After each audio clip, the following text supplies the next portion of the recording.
Stronger. Imagine a world without choices. Stronger. Imagine you can't make your own decision. That wouldn't be a world for me. That wouldn't be a world for you. UIC. Tell them we're gonna be stronger. Together we can make it right. Our purpose is a better Jamaica for you and I. Gonna be stronger together. Time we all just unify. Our purpose is a better Jamaica for you and I. It is not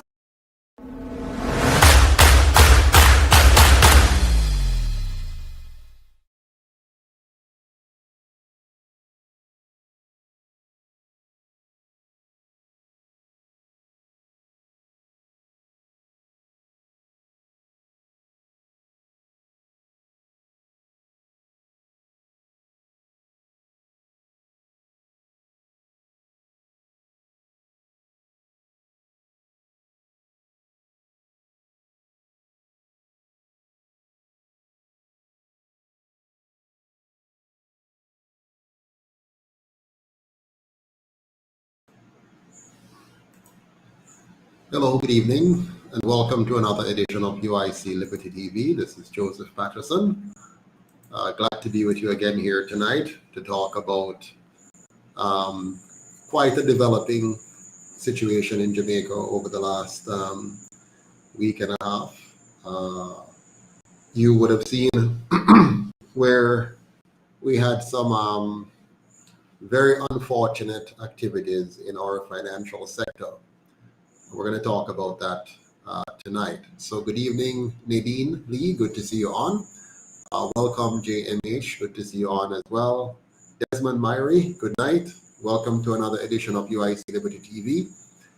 Looking forward to having a good chat with all of you on this subject here tonight. I'm hoping to be able to take some calls. So if you want to call in, the number will be placed on screen so you can call in momentarily. It is a pity that we have to be talking about scamming once again, and this time it's something which has hit at the core of our people because of the celebrity involved. But I was just reading not too long ago a blog that was written by Richard U. Blackford. The title of his blog was Stocks and Securities Limited Massive Fraud Highlights Jamaica's Systemic Corruption. And indeed, what we're seeing in Jamaica is systemic. In fact, what we're seeing is a culture of corruption in Jamaica, where the entire country from top to bottom is corrupt and fraud has become the norm. This particular case that we're looking at is quite high profile because of one of the personalities that was impacted. That's USAIN Bolt. So it has brought it home for a lot of people.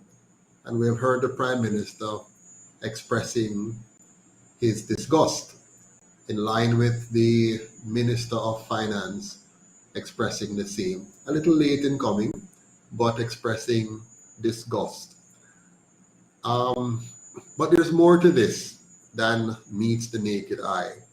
There's a lot more to this, and I want us to dig into some of that here tonight. But let me just share a bit from the gentleman, Mr. Richard U. Blackford, who wrote a very excellent article on the subject on a blog called Jamaica.com.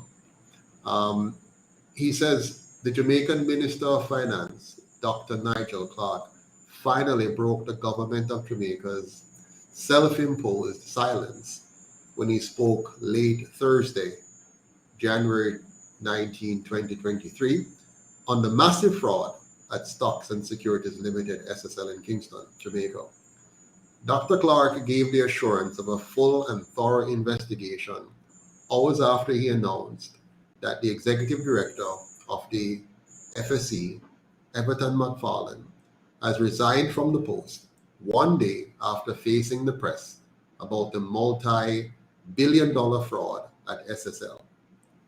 Unconfirmed reports hinted that the monies involved could run in excess of US 30 million or Jamaican 4.5 billion, making it the single largest fraud case in Jamaica's history. The revelation that in 2017, Stocks and Securities Limited SSL was flagged by the Financial Services Commission FSC for its culture of non-compliance and mismanagement of clients' funds came as a surprise to many when the news of the massive fraud began to make the rounds in Jamaica. According to a report in the Jamaica Gleaner newspaper, the particular finding was contained in an explosive 8-page report prepared by the FSC in February 2017 ahead of a meeting with SSL representatives who were trying to convince the regulators not to suspend its dealer's license, as such a suspension, even for a single day, would have led to a total destruction of the company and caused massive destabilization within the island's financial sector. The FSC also pointed out that the SSL has been a problem institution, especially concerning its financial position. The FSC has also noted that for the 5 years and 6 months leading up to February 2017, the company had been operating under its directions and has remained a problem institution for failing to file its annual report for the period up to June 30th, 2016, failing to file audited accounts within 90 days of the close of a financial year, and its practice of granting credit to connected parties in violation of orders issued in 2013. My friends, let us pause there. Those basic information alone were enough to indicate that SSL should not have been operational up to the point where we now have the situation we're dealing with today. Unfortunately, the regulators did not do enough. That's very clear. The question is why.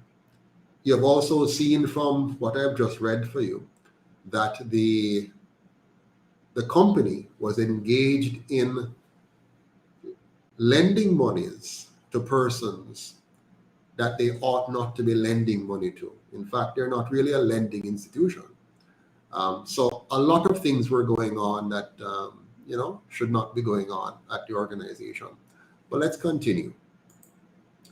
Let's continue and look at this situation closer.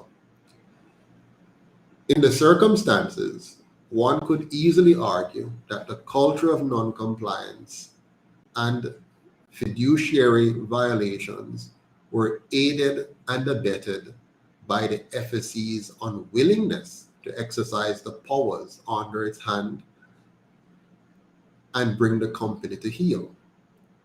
That these revelations had been made a full 5 years earlier and had not resulted in any serious enforcement by the FSC is not only does it justify the immediate departure of the executive director, Everton McFarlane, but it also provides a basis for a complete house cleaning.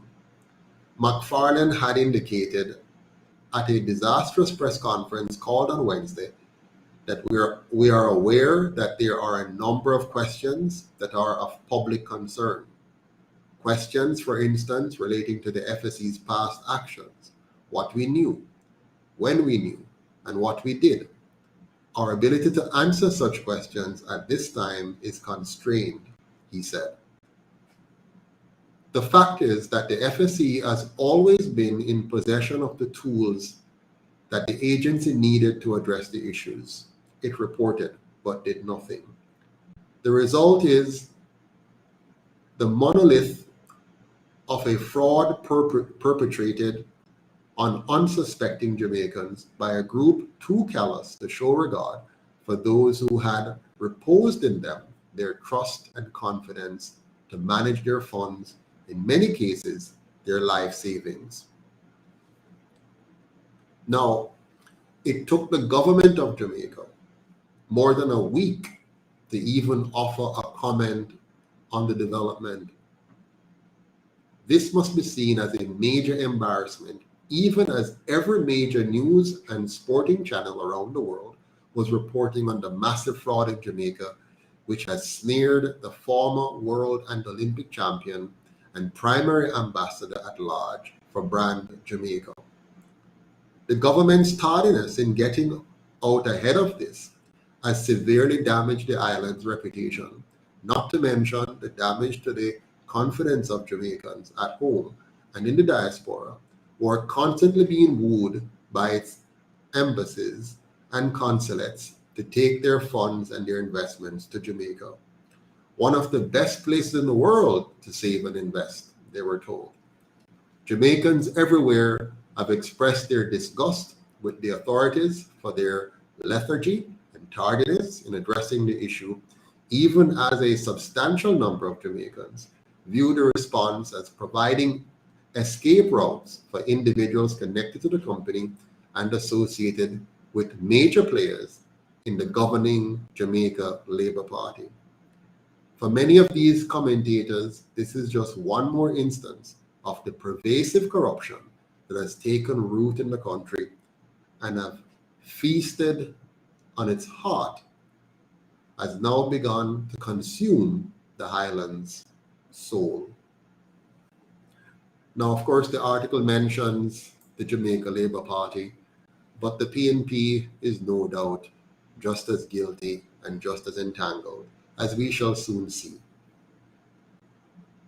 The UIC has long made it very clear the connection between the private elite, the oligarchy, and the two major parties, who are the very ones that form our government and set up our regulatory agencies, and in various ways, shapes, and forms influence all of these entities, the persons who are appointed to head them, and persons who are employed to them. You know, the nepotism and all of that. So we really don't have a system of governance in Jamaica that protects the interest of the Jamaican people. Now, the article continues. Jamaicans everywhere are horrified that such a caper could have been orchestrated against other Jamaicans who have worked hard to accumulate their personal savings, and that the perpetrators would target among all persons USAIN Bolt, arguably the island's best son. Bolt, despite the multiple overseas options available to him, had always concentrated his investment activities on the island, especially since his retirement. He has served as a magnet for attracting outside investors into Jamaica. Yet, the Jamaican system, revered in the chopper culture, has now turned to consume even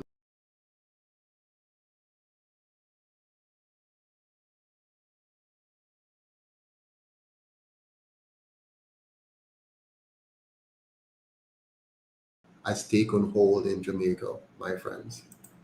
And it is crippling us. It is crippling us. This culture is crippling Jamaica.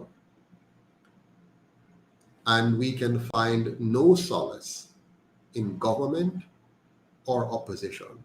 Why? As I will show you in a little bit, in the same way that they are the architect of the crime problem we face here in Jamaica, they are also the architect of the corruption problem we're faced with in Jamaica. All of the corruption, all of the fraud, all of the scamming, the chopper culture you see in Jamaica has its roots and foundation in two gangs that have managed to take control of our country, take control of our people, and shaped our culture and institutions right down to the babe on the breast. They have managed to infiltrate and inculcate with a culture of criminality, corruption, and fraud. It is so pervasive, so systemic, that it doesn't matter what shape or form the person takes, whether they're pretty or ugly, skinny or fat, brownin or black. It doesn't matter. The culture of corruption, the culture of scamming has found its way into every nook and cranny of our existence as a nation. In the same way that the leadership of Singapore was able to create a culture of anti-corruption, a culture where you don't need burglar bars, a culture where your business place is safe, in the same way that they, from independence from England in 1965 to now, have created a culture of anti-corruption, anti-criminality. Our leaders have created a culture of crime, corruption, and poverty here in Jamaica. But let me conclude the article. Minister Clark has declared there will be full transparency and no stone will be left unturned in unearthing exactly how funds were allegedly stolen, who benefited from such theft, and who organized and collaborated in this. Clark has also promised that the probe will also seek to identify whether assets have been acquired with the proceeds of this fraud. If and when such assets are identified, all legal steps will be taken to restrain these assets with the intention of full forfeiture. The minister's utterances are not just late, they also provide very little comfort to the scores of Jamaicans, many of them elderly individuals who seem set to lose their entire life savings, as any recovery and disposal is likely to be merely cents on each dollar of investment stolen.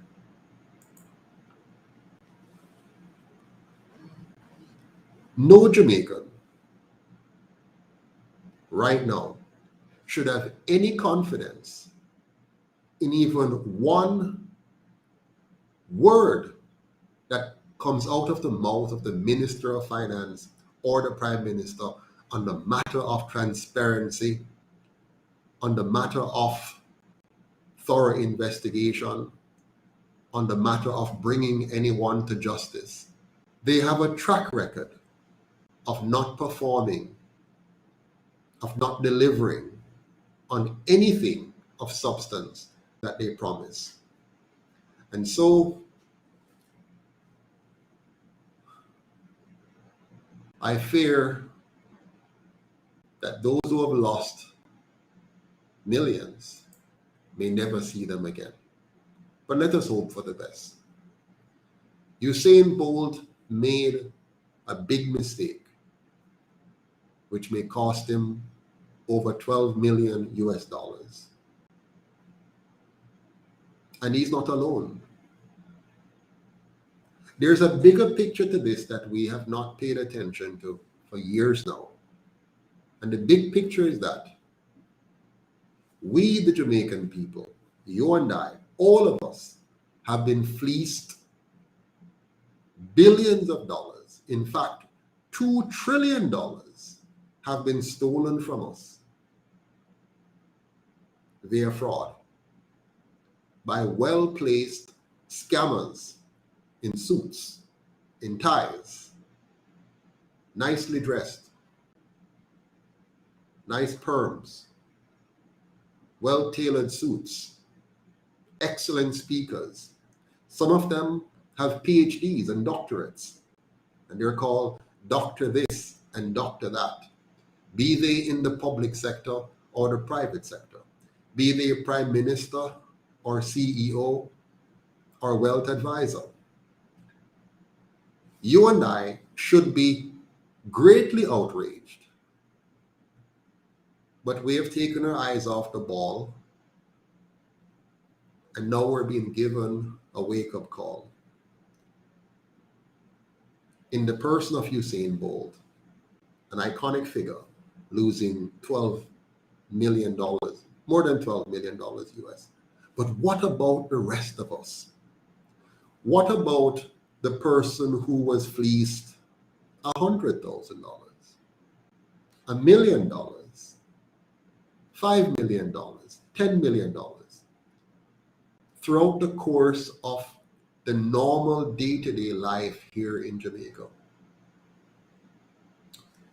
In this episode of UIC Liberty TV, I want to discuss with you the culture of corruption and scamming that has developed in our country and how that culture has defrauded so many of us.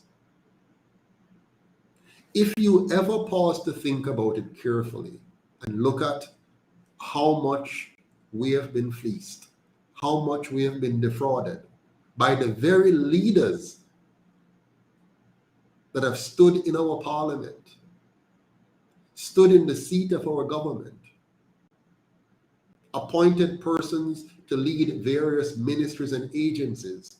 If we ever take the time to understand and digest, we would be more outraged than we are now about what USAIN Bolt and others have lost. And I'm not trying to diminish their loss at all. I just want to raise our awareness to the appropriate level for us to know, for us to realize, for us to understand that the magnitude of the loss is much greater than what has caused us to become agitated right now. I want you to, for example, take a look at this list. I'm going to show you a list, a simple list. I hope you can see it when I bring it up. Can you see this list? A simple list. Cases of financial fraud in Jamaica. This list begins by showing you what has happened over a 30-year period of political scandals, government officials having to resign, some not resigning, police investigations, Auditor General report. Take this one, for example. December 1991, the Minister of Mining and Energy, Horace Clark, resigned over the scandal involving a waiver of $29.5 million in duties that Shell Company West Indies should have paid the government on imported gasoline. He remained a member of parliament after doing that. That is money that was defrauded from you and me, the Jamaican people. May 2001, Minister of State and the Minister of Finance, Errol Ennis, resigned on May 29, following revelations that at least 7 checks he had tendered to settle gambling debts at bounds. A statement from the Office of Prime Minister said that Ennis had resigned his ministerial post with immediate effect. That's the kind of character we have in our government. April 2002, Dr. Carl Blight resigned as a Minister of Water and Housing in the wake of a report from a 4-member commission that suggested he had acted improperly as minister with responsibility for the Operation Pride program. The report said Blight interfered in the day-to-day management of the Operation Pride schemes and floated guidelines. He resigned in April of 2022. October 2006, Information and Development Minister Colin Campbell forced to resign from cabinet as General Secretary of the People's National Party in October 2006. Approximately a week after opposition leader Bruce Golding divulged information that Trafigura Beira, a Dutch company with business arrangements with the government, made a $31 million transaction to an account called CCOC Associates, which bore Mr. Campbell's signature. Campbell's resignation took effect October 9, 2006. To this day, it has not been resolved. October 2007, Kern Spencer resigned as a parliamentary secretary and Minister of Science and Technology. Now he's coming back to run in Northeast St. Elizabeth, following questions over the Cuban light bulb program when it was divulged that the PNP spent more than $276.5 million to distribute 4 million free light bulbs donated by the Cuban government. Spencer openly wept in Parliament upon hearing the news that the fraud squad and the Office of Director of Public Prosecutions were investigating the incident. Years later, he was freed of the charges after the prosecution failed to prove its case against him and then accused Colleen Wright. July 2009, JLP Minister of Transport and Work Joseph Hibbert resigned 6 months after he was named as subject in a corruption probe by investigators in the United Kingdom. Hibbert, in a letter to the Prime Minister Bruce Golden, said, "This investigation will allow me time and freedom to clear my name and my integrity as former Chief Technical Director in the Ministry of Transport Works during the 1990s, to which the allegations refer." May 2010, government senator and state minister in the Ministry of Foreign Affairs and Foreign Trade, Dr. Ronald Robinson, resigned as senator and junior minister in wake of the Manad Phelps Phillips affair that dogged the government of Jamaica in relation to the Christopher Dudas Coke affair. In his resignation letter to the Prime Minister dated May 20, 2010, Robinson apologized for his role in the Manad scandal and noted his wife's ill health as another reason for his resignation. Why am I sharing all of these with you? I'm sharing these so you can understand where we're coming from, what has brought us to where we are. Yeah? I want us to fully appreciate where we're coming from and how we got here. November 2011, Transport and Works Minister Mike Henry submitted his resignation to Prime Minister Andrew Holness due to concerns over the management of projects by the National Works Agency. Henry's resignation followed revelation that more than $60 million was spent on furniture for the NWA's office. This was in addition to a $102 million refurbishing project that sparked controversy when it was revealed in the Auditor General Special Report on the Jamaica Development Infrastructure Program. Where is Audley today? Still enjoying the privileges of a minister. September 2013, Richard Azan, junior minister and the Minister of Transport, Works and Housing, resigned in September 2013 under public pressure over his role in the improper construction of shops on land owned by the Clarendon Parish Council. Within 2 months, he was reinstated by Prime Minister Portia Simpson Miller after the Director of Public Prosecution announced that no criminal charges would be laid. If it was you and me, the mash up we had, the mash up we stall and take our goods and lock us up. But these people, this is where the culture of corruption comes from. July 2018, Science and Energy and Technology Minister Dr. Andrew Wheatley resigned in the wake of scandals that erupted at state-run entities Petrojam and National Energy Solutions Limited that fell under his portfolio. You might recall all of the shenanigans that went on there, the nepotism, the waste of taxpayers' money, the cost passed on to us in higher fuel costs and all of that. March 2019, Minister of Education and Youth Information, Roland Reid, was forced to resign over allegations of corruption and misuse of public funds involving a number of institutions tied to the ministry. That investigation continues while he was getting paid at the same time and enjoying a lovely life after allegedly stealing from the public. And there's more. There's so many more. There's so many more cases of fraud that continues to plague our country. Yeah, we have the Bolt situation now. We have the 50 million alleged fleecing at Sagicor. We have the 35 million at NCB. We have the 750 million bank fraud at that was pervasive. We have the 400 million fraud in Manchester. We have the Ministry of Education fraud. There are so many incidences of fraud all over the country. And why? Why do we have so many cases of fraud? Well, I want you to understand the foundation behind this. There are three things which drive fraud in any institution or any country. Three primary things.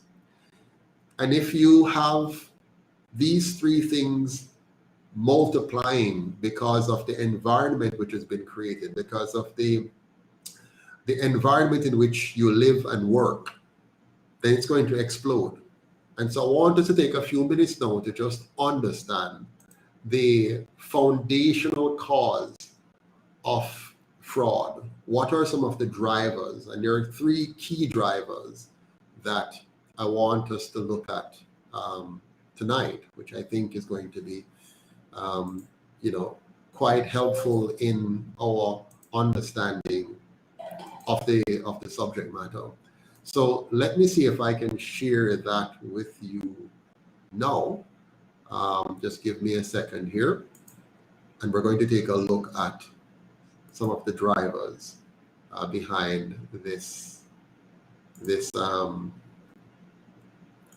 thing called fraud here. 1 second. Let me see if I can get this up for us. Okay, here we go.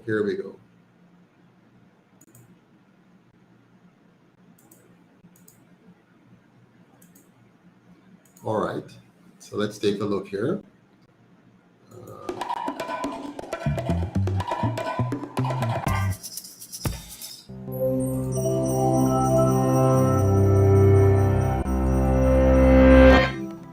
If you ask people whether they think stealing is wrong, most of them would answer yes. And yet, in 2013, organizations all over the world lost an estimated total of $3.7 trillion to fraud, which includes crimes like embezzlement, pyramid schemes, and false insurance claims. This wasn't just the work of a few bad apples. The truth is that many people are susceptible not only to the temptation to commit fraud, but to convincing themselves that they've done nothing wrong. So why does fraud happen? While individual motivations may differ from case to case, the fraud triangle, a model developed by criminologist Donald Cressy, shows three conditions that make fraud likely: pressure, opportunity, and rationalization. Pressure is often what motivates someone to engage in fraud to begin with.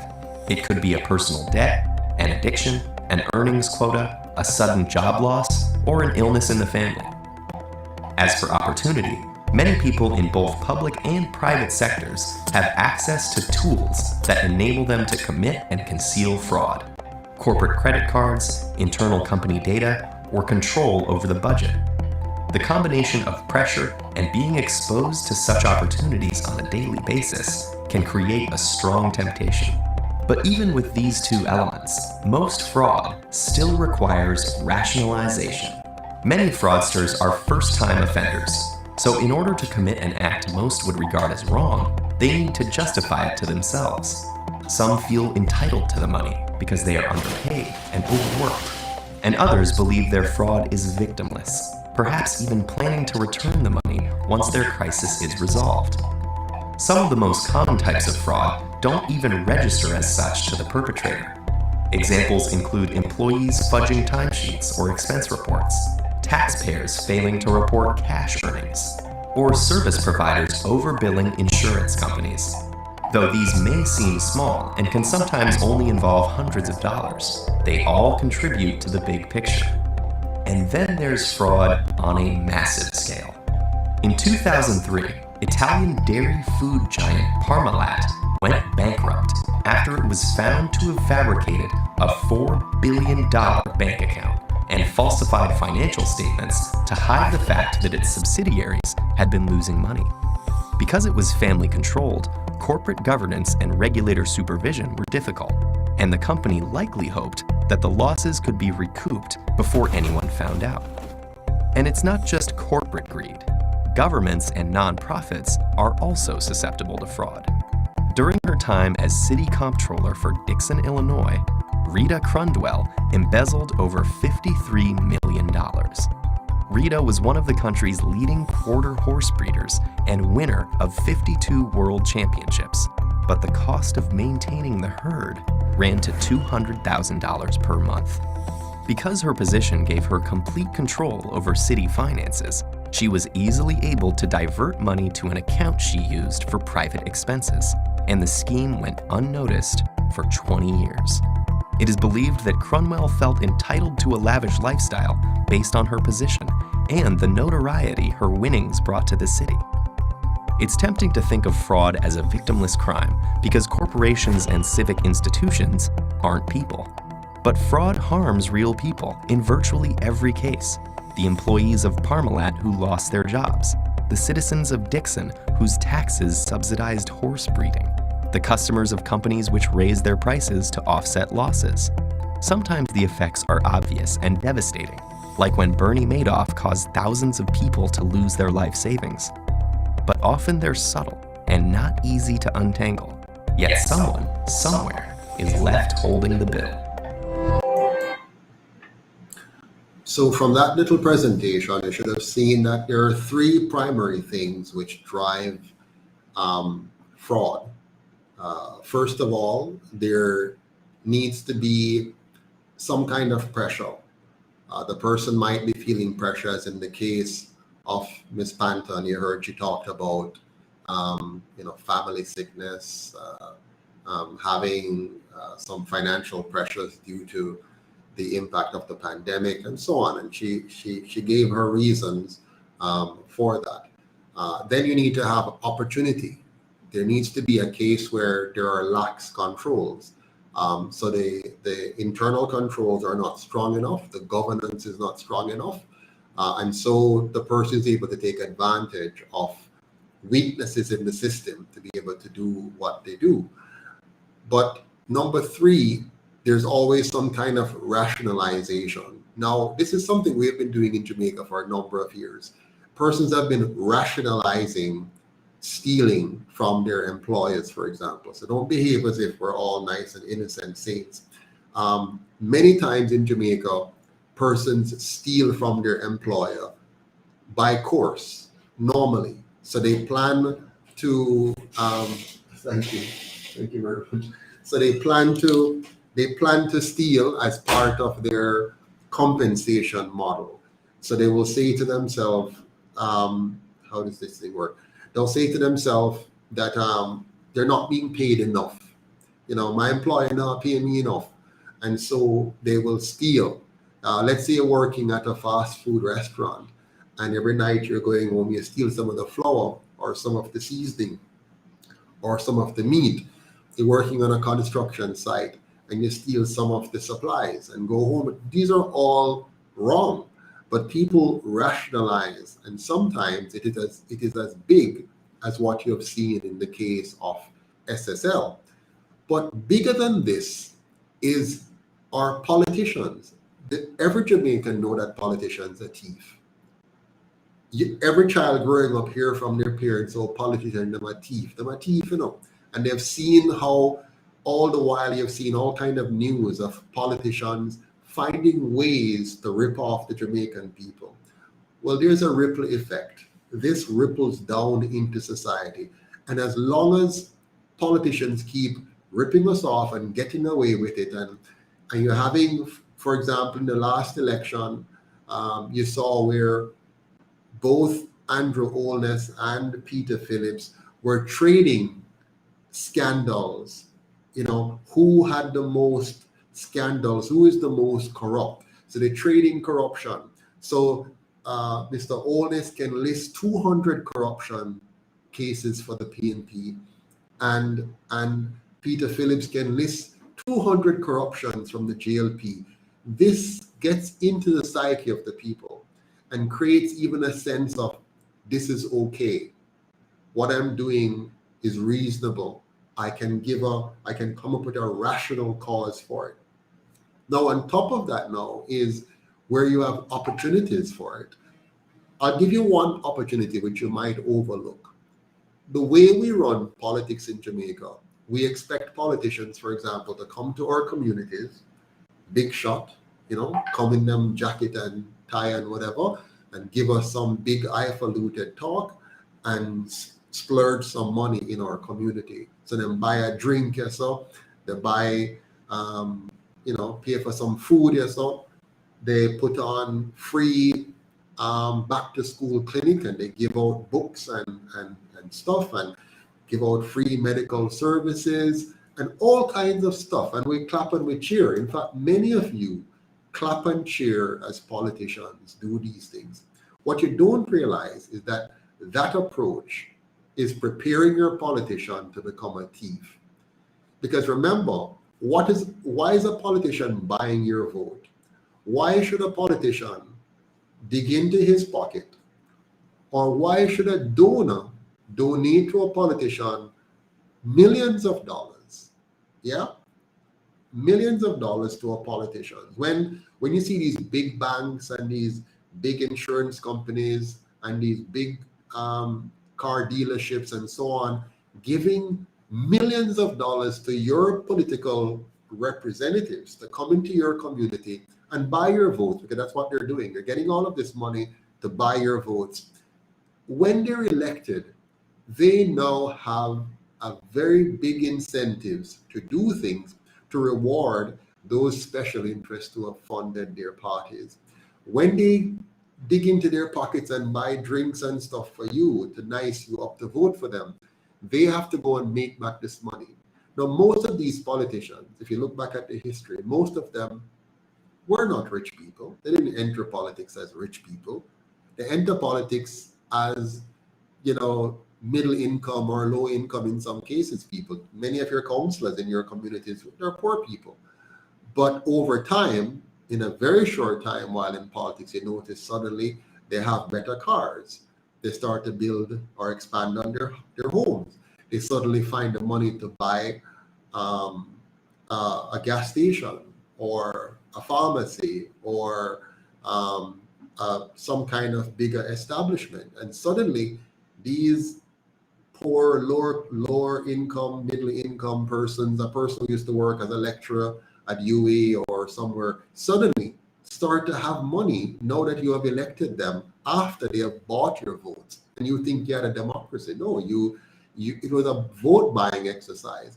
The politicians who's able to come into the community and spend the most money around and nice up the people, they get elected. And when they get elected, somehow, based on the meager salary that they tell you the salary is too small for them, based on that meager salary, somehow their net worth just start to get bigger and bigger and bigger and bigger and bigger and bigger and bigger.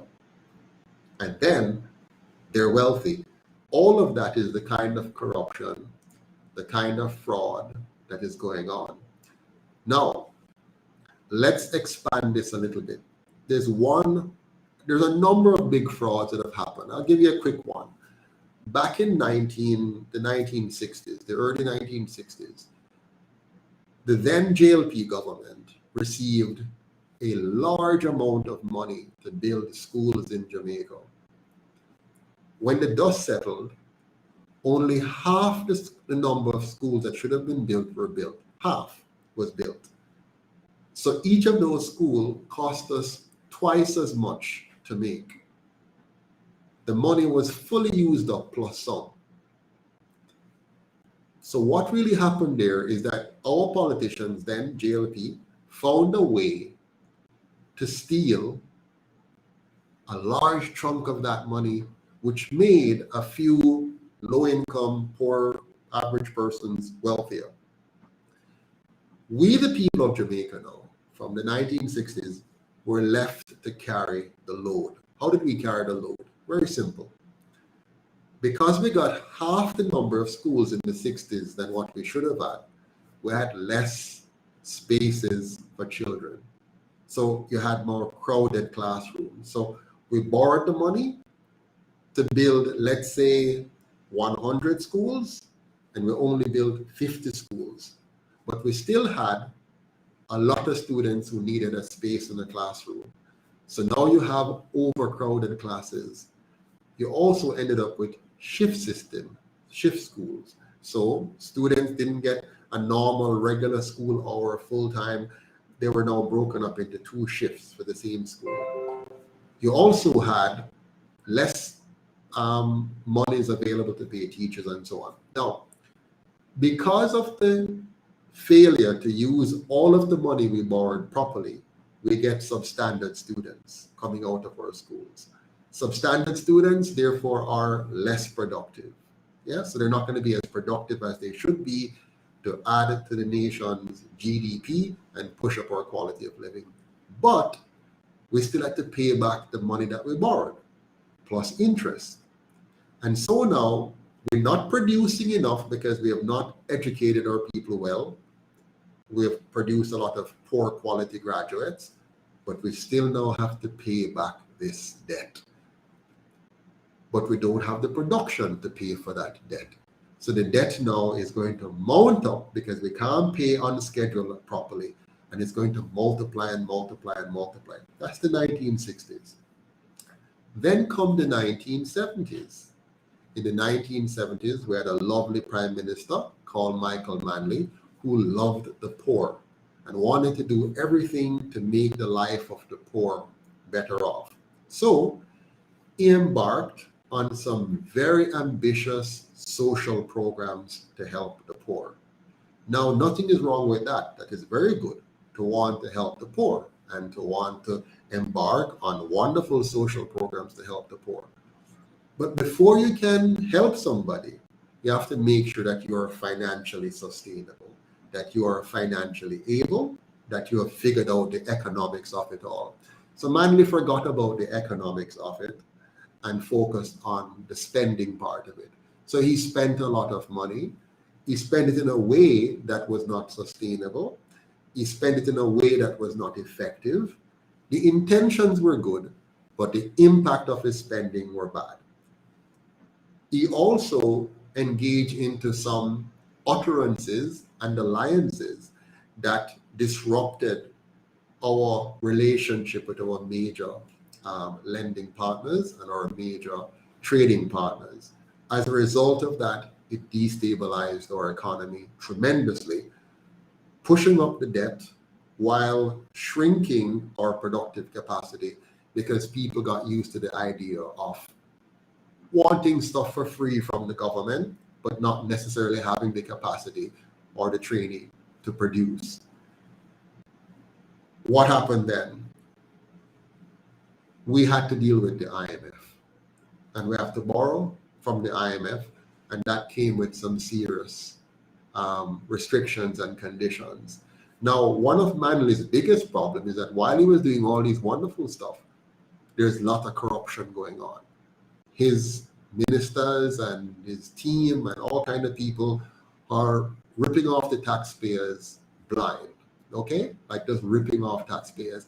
The wonderful socialists who want to make every one of us equal were busy stealing from us in various ways. Just like how the GLP government before him, when they borrowed this big amount of money to big school, them thief off of the money for the most part and leave us the people to pay it back.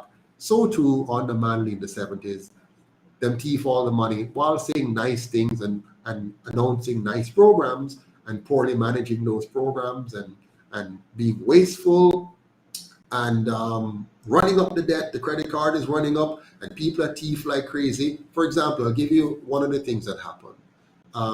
You might recall that Manley had a program called Crash Program, where he hired, a bunch of people to sweep the street and to try to make the place clean, like the UIC is talking about.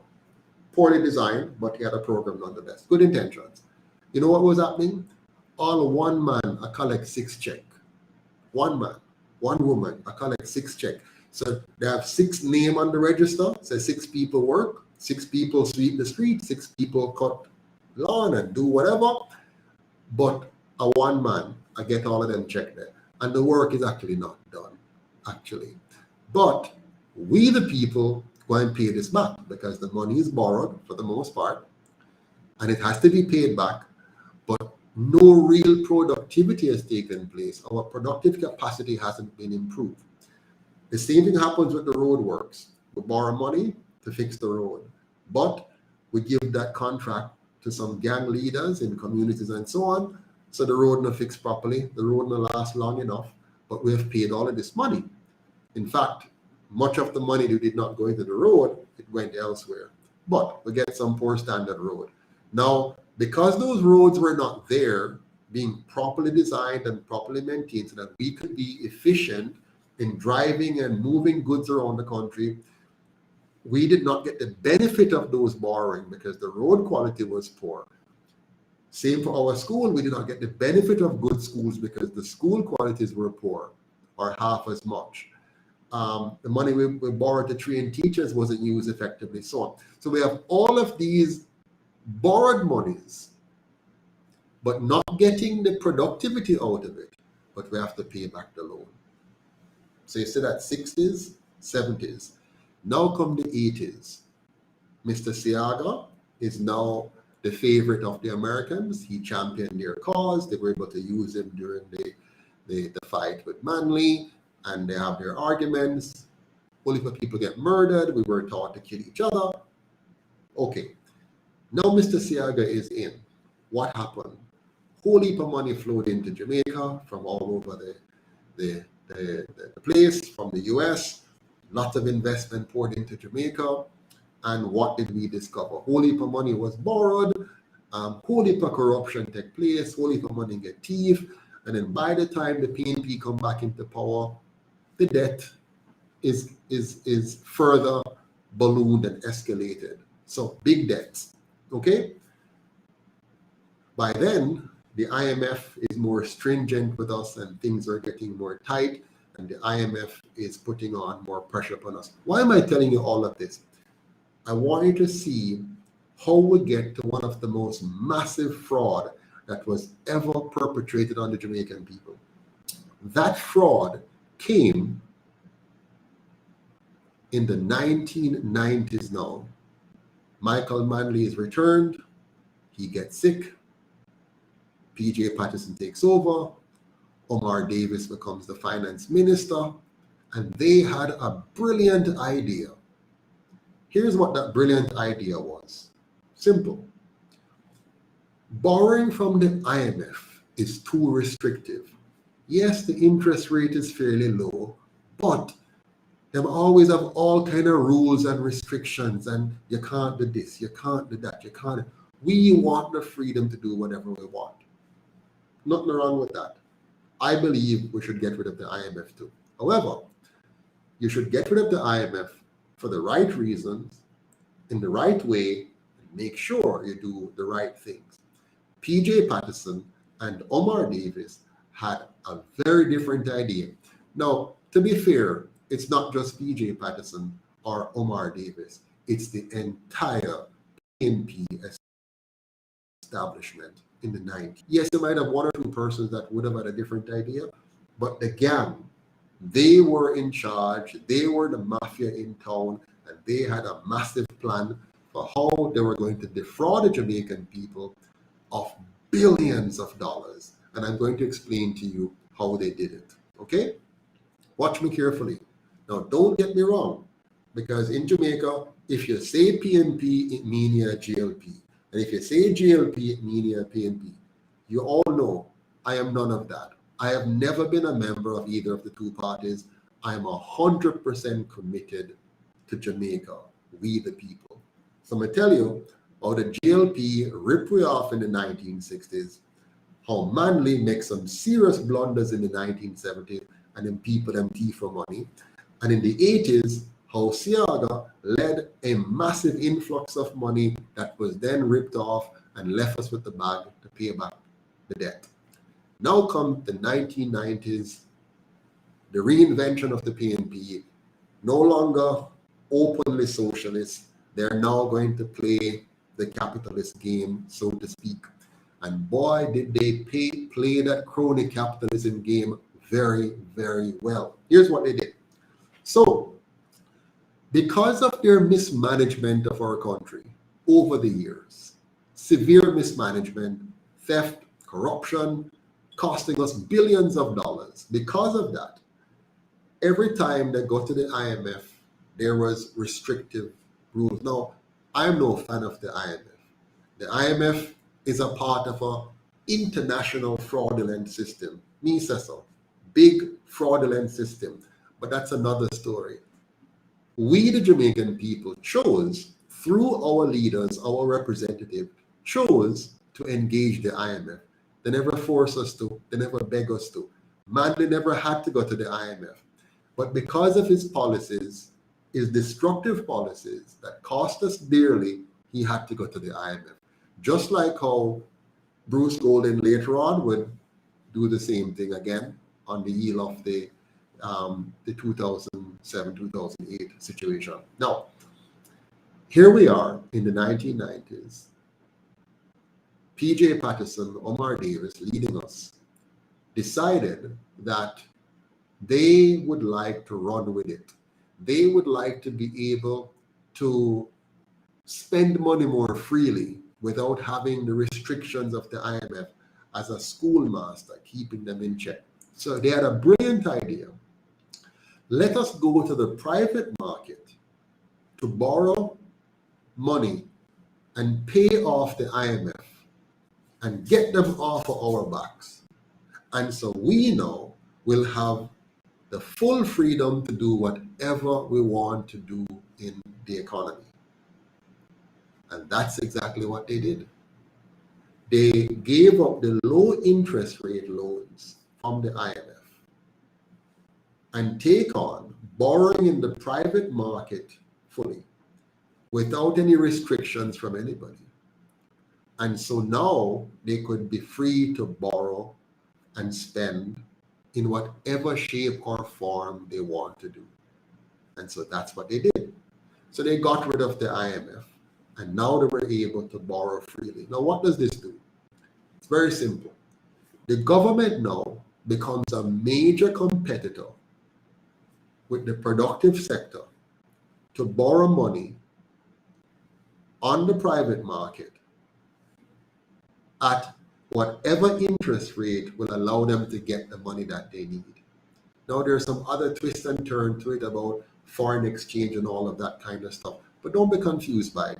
Siaga wrote a beautiful article about it and conflated the whole thing with exchange rate.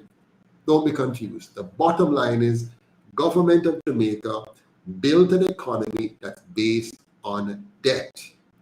They must borrow and borrow and borrow to keep the scam going. It's like a pyramid scheme where you have to keep adding new people to the scheme to pay out the others. And the scheme continues to build until it finally busts. Now, in the 1990s, it busts. We called it the FinSac era. So because they were now borrowing on the open market, follow me, the government now had to entice lenders. And as the government becomes less and less and less worthy of money to be loaned to it, it had to keep increasing interest rates higher and higher and higher to entice lenders to themselves.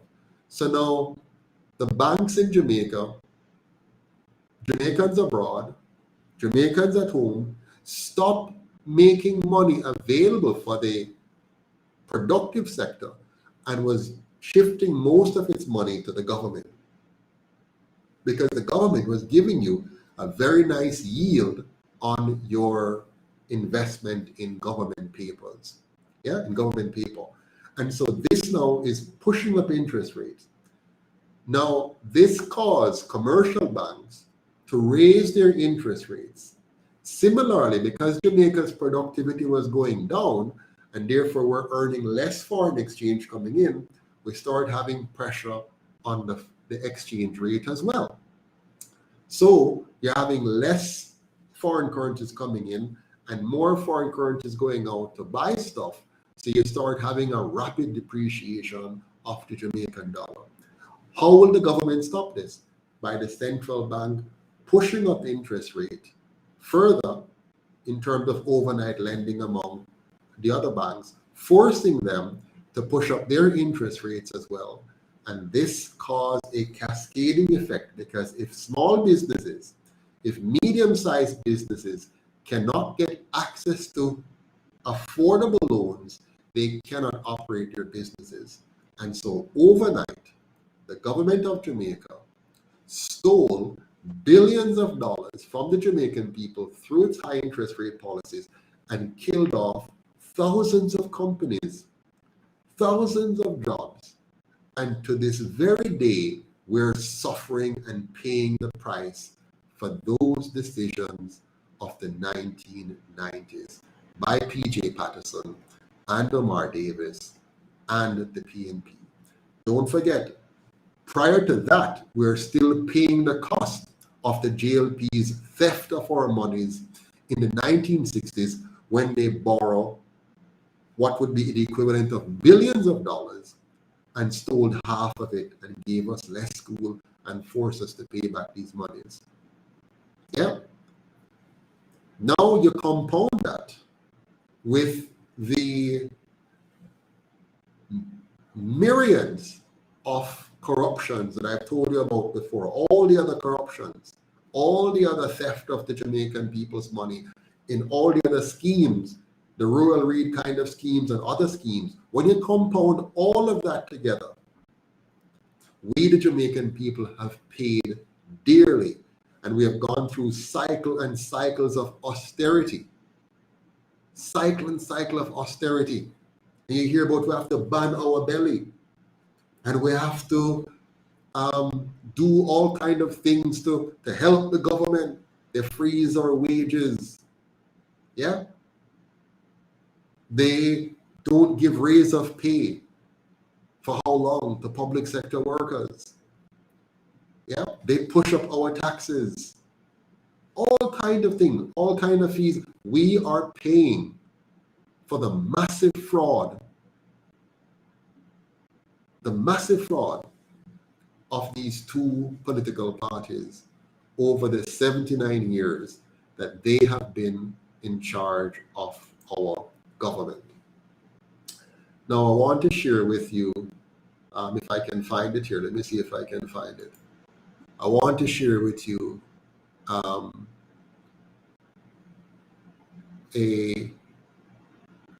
little, well, do I have time for it? I'm not sure if I have time, but you have heard. Now, you have heard recently that the government of Jamaica has entered into an arrangement with the IMF to give us some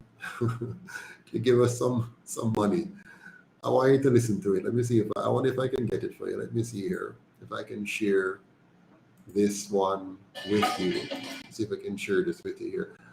It's a lovely sounding presentation by the Minister of Finance, telling us how well Jamaica is doing and how they are going back to the IMF for some more funds, because Jamaica is doing very well. And I can bet you a lot of people have been applauding this.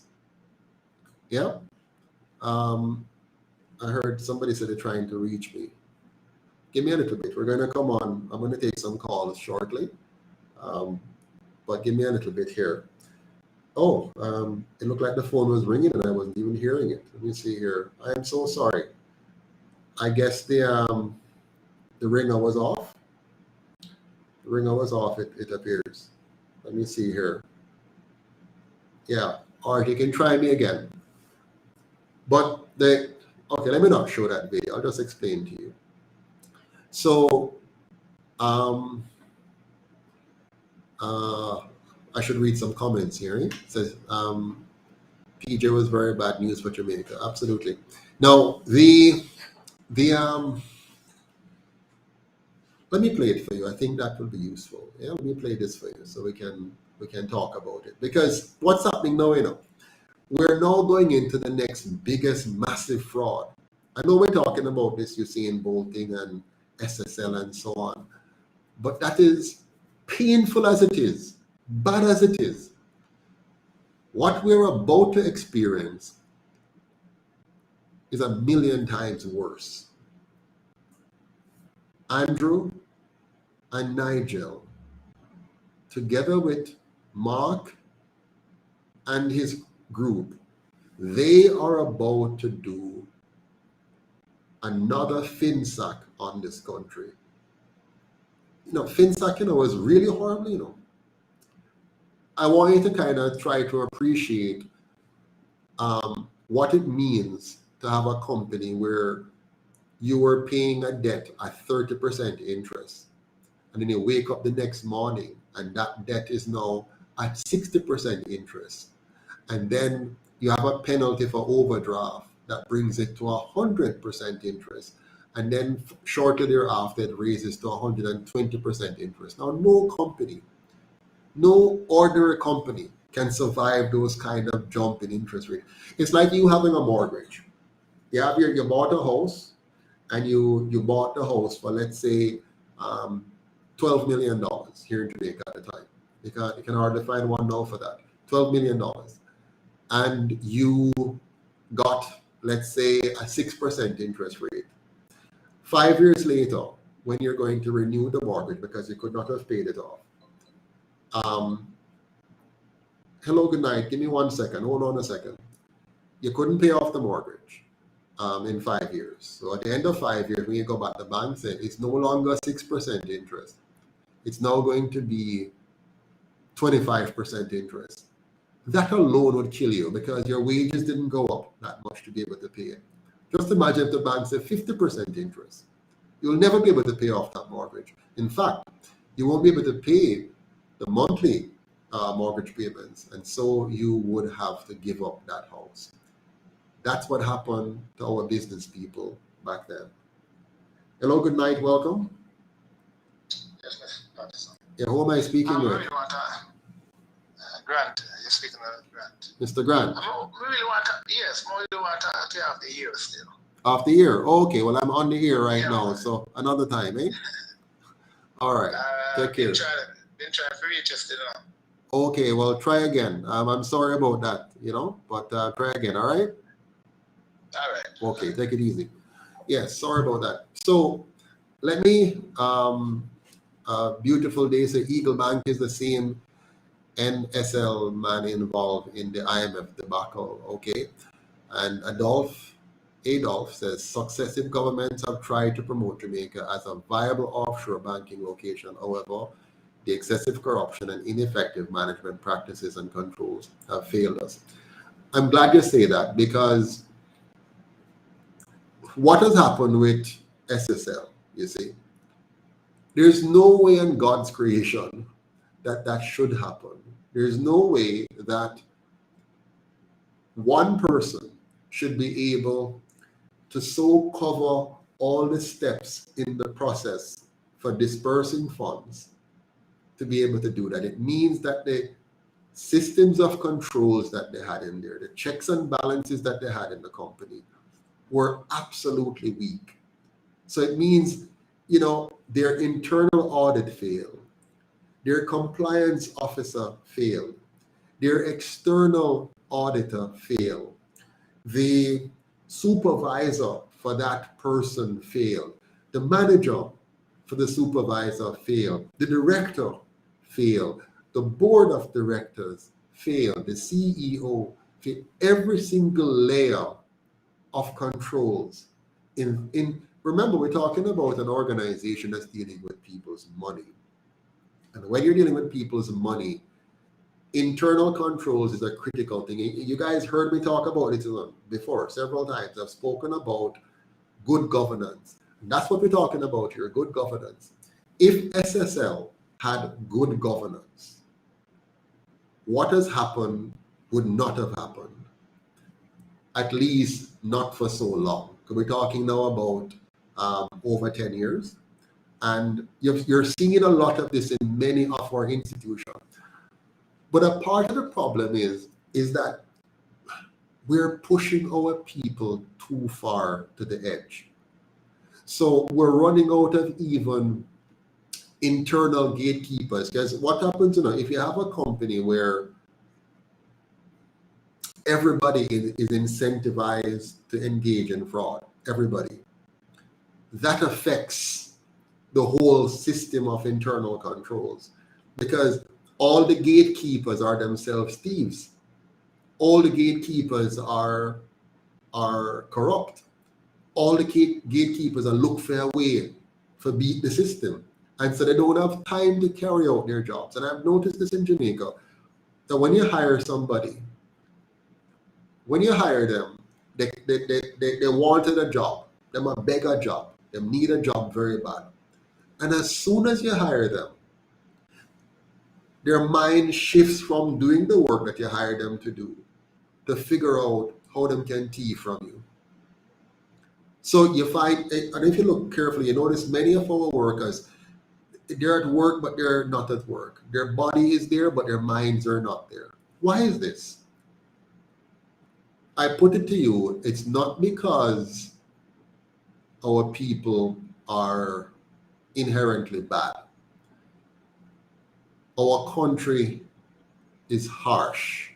Our country is difficult.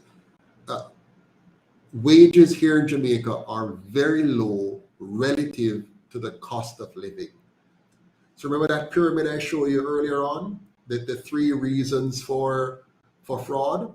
The pressure, the sociological, the economic pressure on our people is tremendous. And as people go online and they look and they see nice things, they see people looking nice, living, everybody in Jamaica want to live like them they are foreign. And I'm not saying that in a bad way, because you should want to. You should want to live nice. You should want to have a decent house. Go to the grocery store and buy a decent basket of grocery. You should want to be able to dress well. Go out for an evening dinner with your wife or your husband or your girlfriend or your boyfriend. Enjoy some decent entertainment. Have nice furniture. Have nice things. You're not asking for a lot, but the pressure is so much because your pay can't pay for it. The paycheck that we're getting normally can't pay for the decent lifestyle that we'd like to live. If you notice, when we go away, when we fly out and go foreign, and we go to Canada or the US or so on, and we start to live a decent life, more decent than here. So you go away, here you can't fix your plumbing, you can't fix your roof, you can't fix your driveway if you have one. You can barely pay the rent if you're renting. You just a struggle, everything is difficult. So you go abroad, you land on foreign, and no, I'm not making any excuses. No, I'm talking about the reality. You see, we can say whatever we want, but let's deal with the reality. When we go abroad, we go to America or Canada, and even though things not easy, it's not easy. You have to work hard. But when you work hard, relatively hard, you can afford a decent quality of life. That's why they can't come back. They want to come back, but they can't. When they compare the standard of living that they have there versus here, you can be working the same job overseas that you're working here in Jamaica, the same identical job. But if you're working that job in Canada or the US or England, your standard of living is here. If you're working the same job with the same pay, well, not the same pay, but whatever pay you're getting here in Jamaica, so the same job, a foreign, you can live this standard of living. And the same job here in Jamaica, the standard of living is down here. And so what happened? You want nice things. So you go to work every day, put on your stocking, put on your high heel, put on your nice dress. You want to carry a nice handbag. You want to look, you put on your makeup. You want to look like a diva. You want to look nice. You want to be nice. You want to, and when you look upon the money, when you get your paycheck, you can't even buy, you have to go buy a little mother's party. If you were to just go and try to buy a food at a nice restaurant like 100 or go over to Terra Nova after work, no, you can't do that. Your money done, and so you are tempted. And so now, if the company you're working for have lax controls, so this is now the opportunity. So the pressure is on. The pressure. You want to live big. And by big, I'm meaning just a decent living. So the pressure is on, over here. So the pressure, if you happen to have a child, it's even worse. You have to give them, lunch money, bus fare, the school book. You want them to participate in extracurricular activities. You have to pay for things for that and whatever. If you have one child, if you have two. You and your husband are couple trying to get things going if you have a husband or a wife, and the money just can't seem to stretch because the cost of everything, the light bill alone suck up all of your pay. The water might have leaked somewhere, you didn't see where the leak is, a big water bill come. Light bill take the money, water take the money, school fee take the money, and you know, things for school.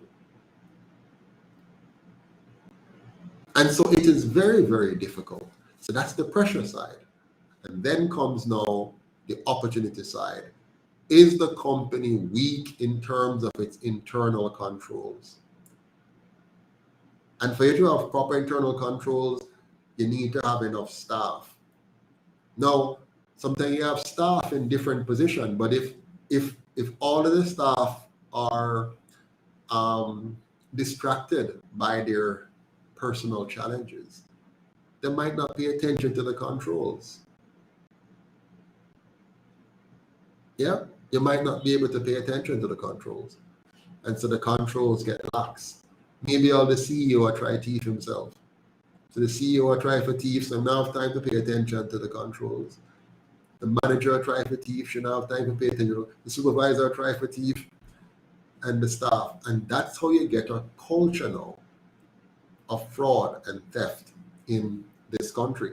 And when them look and see how the leaders are behaving, they feel emboldened. They can rationalize. Say, if them do it too, we can do it too. We say, enough of them are getting with things, we can do it. They say the boss a thief the company. The boss a steal from the company. So these are the things that continues to undermine us as a people. Let me see if I can answer a few of the comments here. I'm running out of time. I had so much to share with you, but I can't do it all tonight. I don't have enough time. Let me see if I can get a few of your comments here. I believe Mr. Patterson is leaning toward the Singapore model of governance, Juliana. Juliana Gregory, I have made it very clear now what our model of governance is. So the Singapore has shown us some clear things. Our model is different. Our model is not exactly the Singaporean model. Our model, first of all, is a non-partisan constitutional republic. So the foundation of our model begins with respecting individual sovereignty. That's something that almost no country in the world does. Most countries are built on a model which kind of see government as God. We in the UIC do not see government as God. We believe fundamentally in empowering the individual, empowering each citizen to be as productive and as prosperous as they can possibly be. So we begin with protecting individual sovereignty. Then we build on top of that now a strong system of governance to ensure proper checks and balances that eradicates corruption at the core, beginning with the leadership, top-down approach to zero tolerance of corruption, zero tolerance of fraud. And we'll work through that now into ensuring that we provide certain fundamental basics that will reduce the pressure on people to become corrupt. So our model ensures every Jamaican is a property owner. So your family is endowed with property. So you're set. As a Jamaican, you will have something to call your own. Your family will have a residence. You're going to have a place to live. And it's going to be decent. It's going to be modern. It's going to be upstanding. If you already have a place and it needs to be refurbished, to be brought up to standard, we're going to help you to do that. So if you have an unfinished house, we're going to finish it. You have a finished house, but it has kind of broken down, we're going to fix it up. If you're a squatter, we're going to change that and make sure you have a decent residence to live in. Everybody needs a quality place in which to live. That's the foundation on which you're going to build. So we have a policy of making every Jamaican a property owner. It doesn't mean every single person will have, it means every family will have something.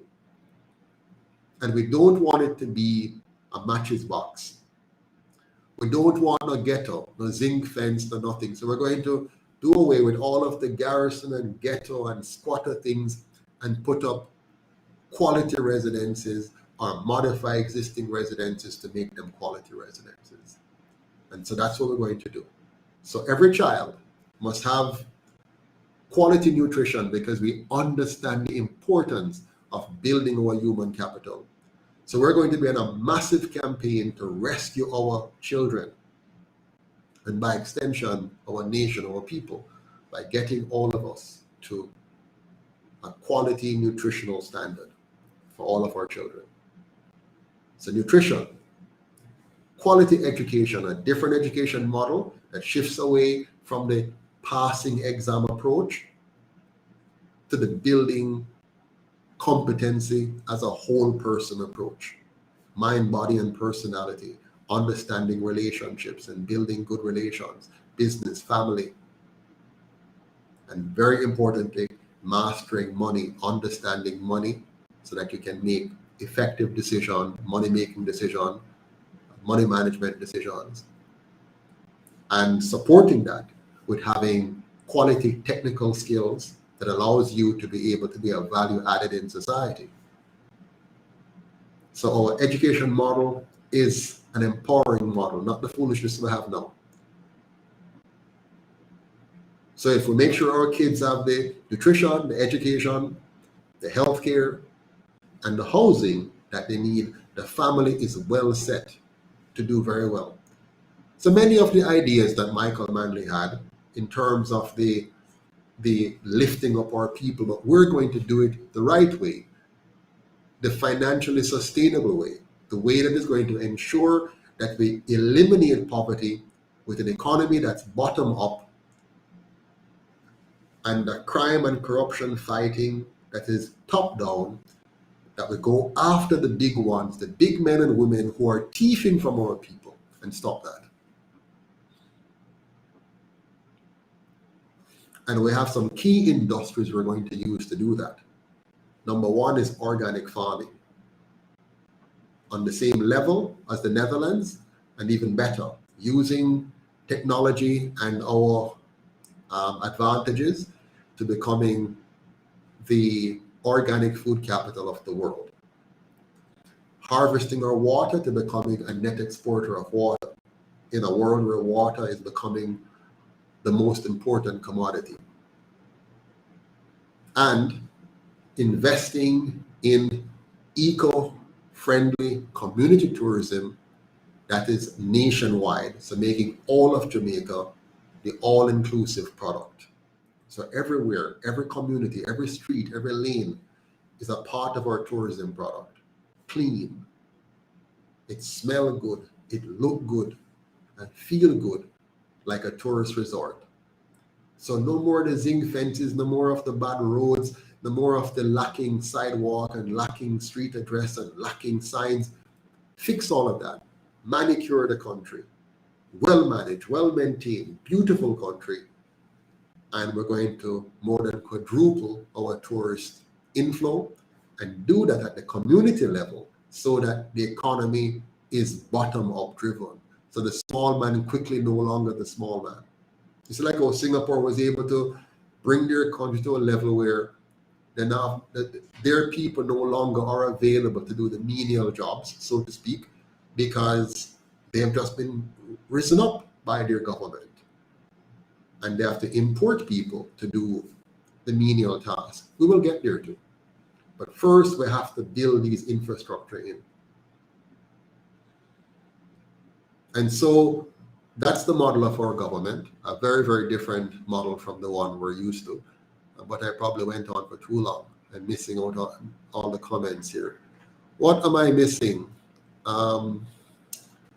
They created the Dons. Oh, let me show you something before I go tonight. My time is running up shortly. Let me see if I can get it for you. Give me a minute here. you just reminded me by talking about rooting for the underdog, because we are the underdog for sure. I know that. But let me see if I can find it for you. Where is this? Where is this? Can I find it here? Let me see. Let me see if I can find it. Somebody's writing me here.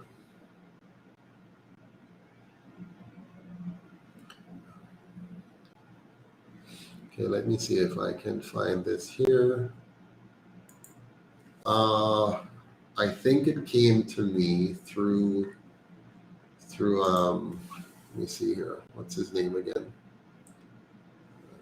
I think it's this, eh? Please bear with me and see if I can find what I want to share with you tonight. I had so much to share with you, but I just don't have the time to share it all with you tonight at all. So I'm gonna have to do a part 2 to this. We can talk about it. All right, here it is. I hope I'll be able to share it with you. Let me see here. Watch this now. Give me 1 second.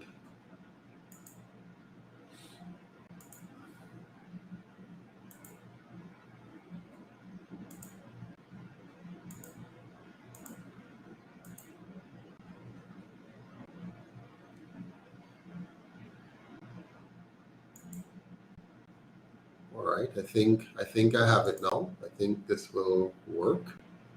Let's see. Can you see that? So this is a little advertisement, is it? That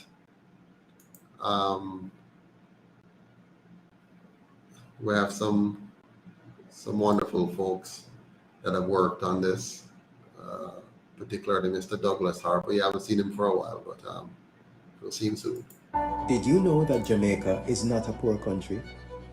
It's merely a poorly run country. You see, the colonial system of governance that we inherited from our British colonizers was created to keep the rich wealthy and to make the poor poorer, while concentrating power in the hands of a few, facilitating corruption and nepotism.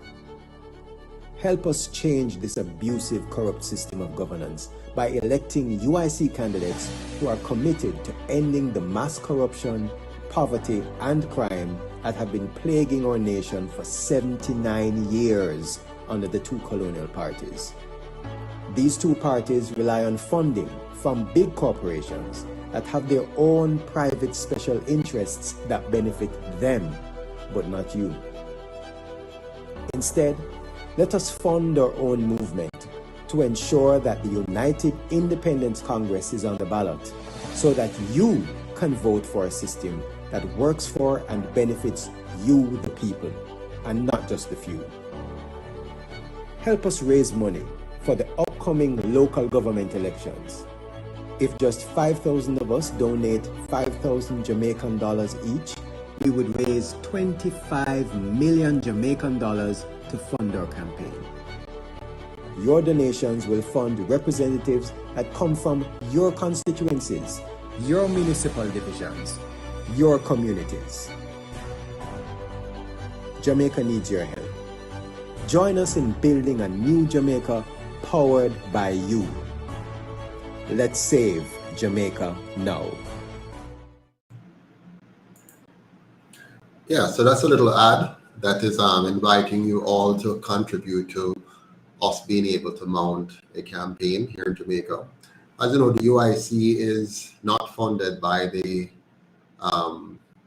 PSOJ oligarchy like the other two parties. We depend entirely on donations from individuals like you to be able to compete on your behalf and to represent you in the next election. So I hope all of you will take this opportunity to consider contributing to the UIC's campaign budget, which at the moment is quite small. I hear there are lots of questions and I feel so bad. I'm going to try to see if I can run through some of them. Let me see if I can get through some of your questions. All right. All right. Yes, Carl Blake, we can raise the money. I know we can. Somebody said, big up Statsman, Adolf. McCallum, yes, I went to Stats. I was head boy at Stats in the 1990, actually. Head boy 1990. Dismantle the Jamaican oligarchy by cutting off political funding. Yes, the UIC would end the situation where the PSOJ can control our politics by funding political parties. Can we have a panel discussion with all the constituent representatives and hear the fervor for wanting a change in Jamaica? Sure. I mean, tell me more. How would you like that to be done? How would we organize that? Carl Blake here from Stats as well. Wonderful. Good to know. Good to know. Let me see if I can get some more here. We saw that already. Would you propose a law against Chinese land buyers or any foreign land buyers, period? Thank you for that, Philippa. We do need to have some laws around owning land in Jamaica. I believe, land should only be owned by the people of Jamaica. We should not have any foreigners owning land in Jamaica. They can lease land to do things and so on, but they shouldn't own any land here. But I'm open to discussing that further with you. The whole world pray Mr. Patterson wins the next election. Prayer works. The world was shocked and prayed for the young American athlete who had a heart attack on the field. He recovered.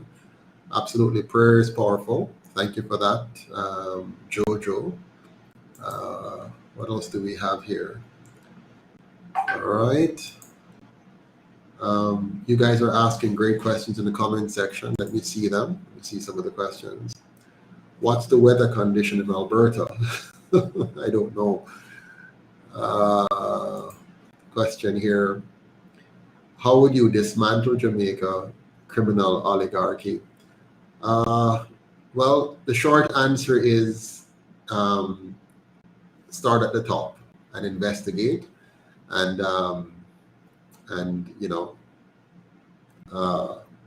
make sure we have some serious penalties for persons engaged in crime. I've talked about our crime policy before. It's more comprehensive. You have to do a number of things. You have to work on the education end, the economic end, the criminal investigation end, the border control end. So there are a number of areas. So another time I'll get into details on that. How you tackle the cooperation. Rowena, I am not too sure what you mean by that. You have to elaborate on that. What is the cooperation that you're referring to? Let's see.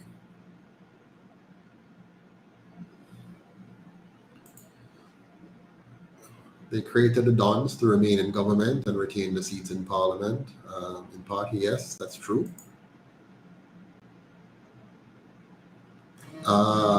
This sounds like a 50-year plan. How will you find these investments, especially that your government will inherit a millennium of debt? It's amazing. I've often heard the question, people believe that we can't achieve much because of what has been done in the past. It's not so at all. I mean, Jamaica has a tremendous amount of potential. Our government takes in more than, $900 billion a year. A lot of that is wasted, stolen, scammed from the Jamaican people. Yes, we have debt to repay and so on, but if we make some of the basic changes the UIC is talking about, you see we would expand our GDP so very quickly. You'd be amazed. So it's not easy, but what are your options, Adolf? The option is we continue to do what we're doing now and get the same results, or we do something different. So don't worry about the fact that it's not going to be easy. Worry about the fact that we can't afford to continue to do what we're doing now. Jamaica desperately needs a model like yours, but those same people in Jamaica will fight you, won't want better. I can assure you, young conservative, that one of our biggest problems will be ourselves. Yes, We're very good at self-sabotage. We can fix the country, but we can only do it if we decide to cooperate in making it done. So you're correct. Am I for term limits? NAH, done? Not really. I don't really see the value of term limits. The reason for term limits is if you have a corrupt system, then you want to limit the amount of terms that a corrupt person has. But if you have a system with good checks and balances, then the real term limit is set by the people who decides who they want. You don't want to artificially fire somebody just because they have done 2 terms. There's no point. That's really foolish, actually. I know it sounds good, and they put all these things up. Let's have real solution. The real solution is to kick out big money out of politics, to get rid of big money by having a 100% publicly funded system. If you have that, you've just solved the biggest part of your problem. Number 2, have real checks and balances, like what the UIC has. Have your Senate being elected and independent of your House, and have both House and Senate being independent of the executive branch, and then have the 3 of them hold each other accountable by having natural incentives in place for them to do their job. The way you have it now, it's convoluted, lots of conflict of interest, and so having term limits with bad systems only create more bad systems, right? So you have fake term limits. A person is forced out, but they do all kind of other things behind the scenes, or they end up changing the constitution at some point, like many other countries do that. Initially put in term limits and then they get rid of it. So let us not go for these sound good approaches. Let's go for real, proper internal controls. Yeah. Let's see what else. Our political system is operating according to the Hegelian dialectic, like 2 opposing narratives. That's correct. That's a strategy. It's called divide and conquer, and that's why we have a 2-party system in Jamaica. It was deliberately designed that way in order for them to continue to divide us, distract us, and deceive us, and they've done that very, very well. Throughout the course of things. We must master money and how it works. This is what they hide from people. Yes, Carl. If I tell you this, if we only educate our people properly, like real proper education, not what we have, the foolishness that they've done with us. If we have real proper education of our people, we don't need as much of the regulations they're talking about. For example, I don't know if you notice, we have a whole heap of laws. I mean, there are tons of laws, tons and tons of laws. When there are only 2 ways, only 2 bad things you can do in life. There are 2 basic things you can do that's bad. You can either use force against somebody, which is violence, like force, unprovoked force, where you kill me, or you enslave me, or you rob me, right? Force, physical force. Or you defraud me, force or fraud. Those are the 2. So you really don't need a book this big of laws. That if you were to narrow it down, it's very simple. You may not use force or fraud to take what belongs to somebody else. You don't need to give it a whole heap of different names and schemes and so on. The same thing for money. If our people understood money, politicians would not be able to trick us. But because we're dunce, they've made us dunce. They've designed a system where most of us are afraid of mathematics because of the way that they have done it. Most of us are afraid of economics because they've made it so convoluted and we feel like we can't understand it. When all of those subjects are actually quite simple. Math is very simple. Math is the foundation for you to be able to think and reason effectively. Economics is the core for you to be able to make good financial decisions. And so if you don't understand math and economics because of a convoluted, poorly designed system of education, then you cannot be a strong citizen, you cannot be an intelligent citizen, you cannot be a good voter, because you don't know who you vote for. You're just being tricked all the time.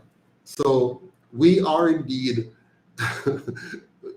fully dunce, especially those with PhDs and master's degrees. Forgive me, I didn't mean to offend you, but a lot of us who are very educated by the world standards are actually dummies, and you can see that many of them.